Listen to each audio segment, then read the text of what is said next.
Les politiques congolais garderont la main mise sur la Commission électorale nationale indépendante, CENI.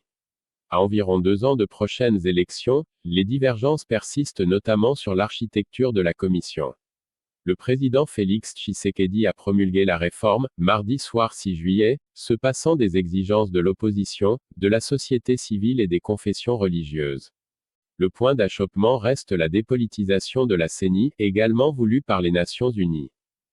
Avec notre correspondant à Kinshasa, Pascal Mulegwa. La société civile voudrait diriger seule la CENI, à défaut d'être majoritaire dans la plénière qui doit compter 15 membres.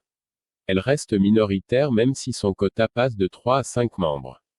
10 sièges restent réservés aux politiques dont 6 pour la majorité pro-Tshisekedi et 4 de l'opposition.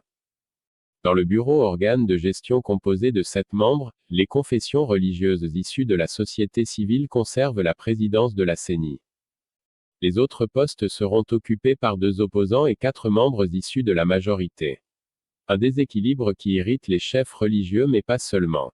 Le tandem radical de l'opposition, Martin Fayoulou et Adolphe Musito, est catégorique. L'acte posé par M. Félix Tshilombo, Tshisekedi, NDLR, est considéré comme une déclaration de guerre. Ton Prince Épange, l'un des porte-parole de la coalition Lamuka. Il décide de passer en force. Nous rejetons cette loi et nous appelons le peuple à être attentif au mot d'ordre qui sera donné par Lamuka, à se tenir prêt, à envahir les rues de Kinshasa et du Congo profond pour rejeter avec fracas la loi qui prépare la fraude en 2023. Ce n'est pas acceptable. Jusqu'ici, la coalition de Joseph Kabila est restée muette sur la réforme. Elle a d'ailleurs été majoritairement votée par les députés et sénateurs au Parlement, même si certains caciques du FCC plaident encore pour un consensus. Bien avant la promulgation, l'un des chefs de regroupement du FCC, Constant Mutamba, avait déjà projeté une manifestation, lundi, dans les rues de Kinshasa pour, dit-il, exiger le consensus autour des réformes électorales, à travers un dialogue électoral.